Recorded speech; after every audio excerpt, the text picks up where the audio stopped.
ఇంచుమించు 12 ఏళ్ళ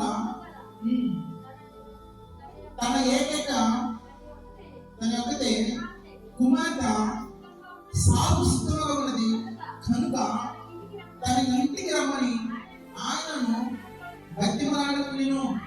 ఆయన బతిమలాడుకున్నాడంట. దేని కొరకు ఏం బతిమలాడుకున్నాడు తెలుసుకుని చెప్పాలి. ఈ అధికారి యేసేను దేని మీద బతిమలాడుకుంటున్నాడు?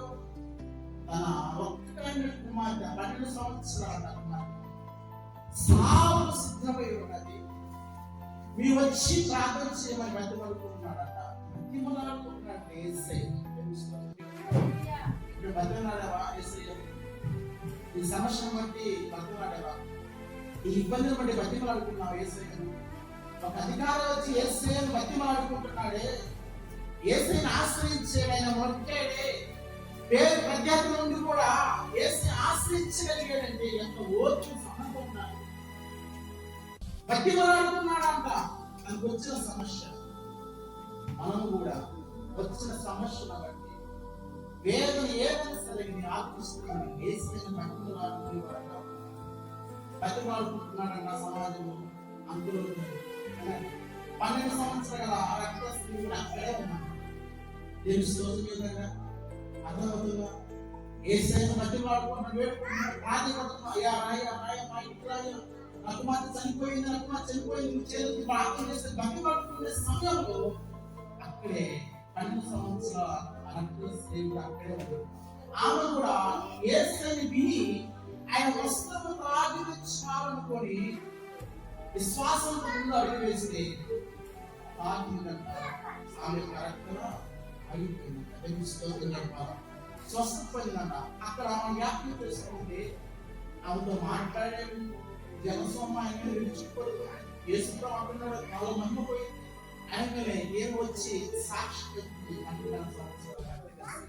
ఈ లోపల యేసు అక్కడే ఉన్నారు, శిష్యులు అక్కడే ఉన్నారు, 12 సంవత్సరాల స్త్రీ అక్కడే ఉంది.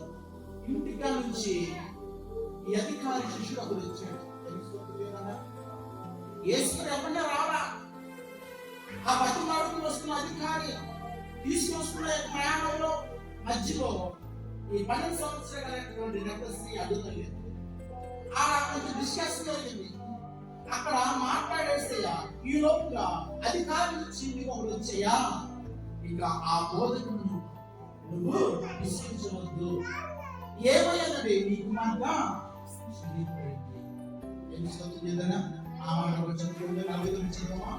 అయినా ఇప్పుడు మాట్లాడుతుండగా సమాజం అధికారి ఇంటి నుండి ఒకడు వచ్చి నీ కుమార్తె చనిపోయినది, బోధకులను శ్రమ పెట్టవద్దని ఆత్మతో చెప్పాను.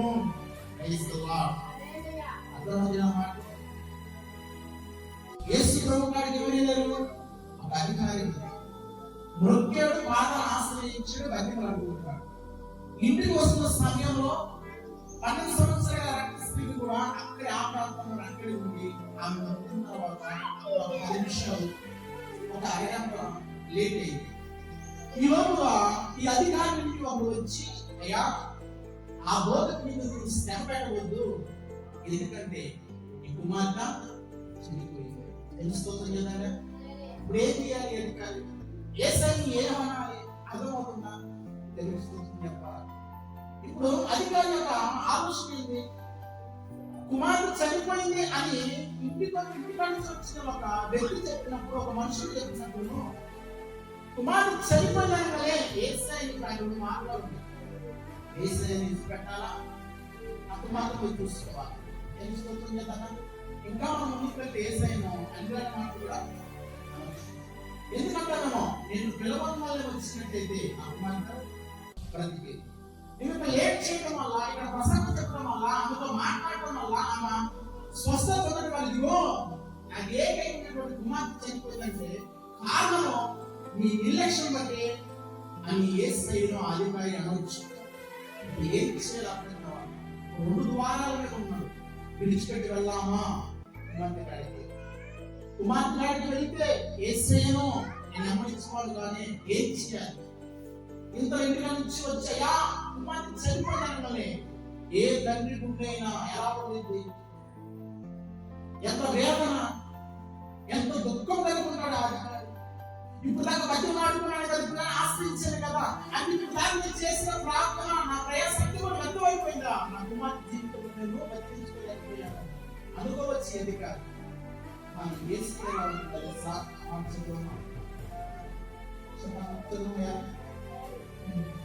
యేసు ఆ మాట విని భయపడవద్దు, నమ్మిక మాత్రం ఉంచుము, ఆమె స్వస్థవచ్చునని ఆత్మతో చెప్పాను.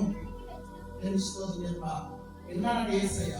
ఇంటిగా నుంచి వచ్చినటువంటి వర్తమానికి అధికారులు అంటున్నాడు, నువ్వు మాత్రము భయపడవద్దు, ఏ మాత్రం నువ్వు భయపడవద్దు. నాకు ఏముంచామో ఏముంచాలి? నమ్మిక మాత్రము తెలుసుకోవచ్చు చెప్పాలి. మన నమ్మకం ఉందా? ఎంత ఉంది నమ్మకం? తెలుసుకోవచ్చు చెప్పాలి. ఇప్పుడు అధికారం నుంచి యేసయ్య నుంచి వెళ్ళకపోవచ్చు. ఏం చేస్తాయా? నన్ను కూతురు స్వస్థపరచలేదు, ఇంకో ఇంటికి వచ్చినట్టే బ్రతికేది కదా, ఇప్పుడు చనిపోయింది ఎలా అని అడగవచ్చు, రూలు తీయొచ్చు. కానీ అధికారి మాత్రం దేవుడు చూడండి, భయపడవద్దు, ఏముంచాలి? నమ్మిక మాత్రం ఆమె స్వస్థపరిచింది. ఏమోనే నిలవగలరా? మాకు చనిపోయింది, ఇంటికి వెళ్ళాలా? ఈయన నమ్మిక ఉంచుకుంటున్నాడు, భయపడవద్దు, ఆలోచన చేయాలి, తెలుసుకోవచ్చు. మధ్యలో వచ్చి ఒక సందేశాన్ని కుమారుడు చనిపోయినప్పుడు ఆ కుమారుడి ఆ యొక్క తండ్రి యొక్క వేదన, దుఃఖం సమస్యపోయింది. అలా రోజు ఇంట్లో తిరిగిన కుమారుడు చనిపోయినప్పుడు ఇంకా మళ్ళా నేను చూడలేదా? భయపడవద్దు. ఈ రోజున చాలా మంది చిన్న చిన్న విషయాలు భయపడుతుంది. ఎందుకు? మనంత దేవుడు మన పక్షం ఉండగా మనకి విరోధేవుడు. మనం భయపడుతూ ఉంటాం చిన్నదానికి.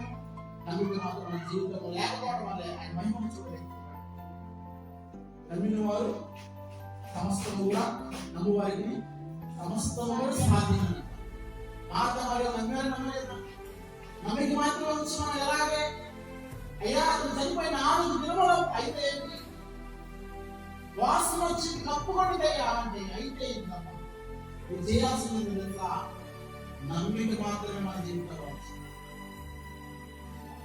అధికారులు చూడండి, మన జీవితంలో జరిగినటువంటి సంఘటన, అధికారులు పెద్దలు సమస్తాన్ని విడిచిపెట్టి ఒక మానవుడిగా, ఒక సామాన్యుడిగా వచ్చి యేసుని ఆశ్రయించి తన కుమార్తె జీవితంలో బతికించుకోవాలి. ఎంత ఓర్పుగా, ఎంత సహనం కలిగిందో. బతుకుడుతున్న సమయంలో యేసయ్యలో ఈ కుమార్తె చనిపోయిందని ఒక వ్యక్తి వచ్చి చెబుతున్నప్పుడు కూడా సమస్యలు పడిపోకుండా దేవుడి ఆయన మాటలను ఆదరిస్తున్నారు. భయపడవద్దు అధికారి, యాయుడు భయపడవద్దు, నమ్మిక మాత్రం వచ్చు, ఆయన మహిమ చూస్తాము. ఆ రోజున మాట మళ్ళీ కూడా చేస్తుంది. బ్రతుకున 4 రోజులు అవుతుంది కదా చనిపోయి. ఇది ఎలా సాధ్యమయ్యా? నమ్మిక మాత్రం చూస్తామంటే లాజరు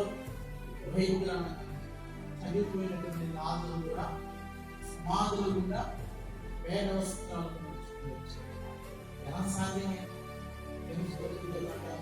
వాళ్ళు ఏం చేస్తుంటారు? ఇప్పుడు ఏం చేయాలి? ఇంటికి వెళ్ళాలా? ఇంటికి కుమార్తె చూసుకోవాలా?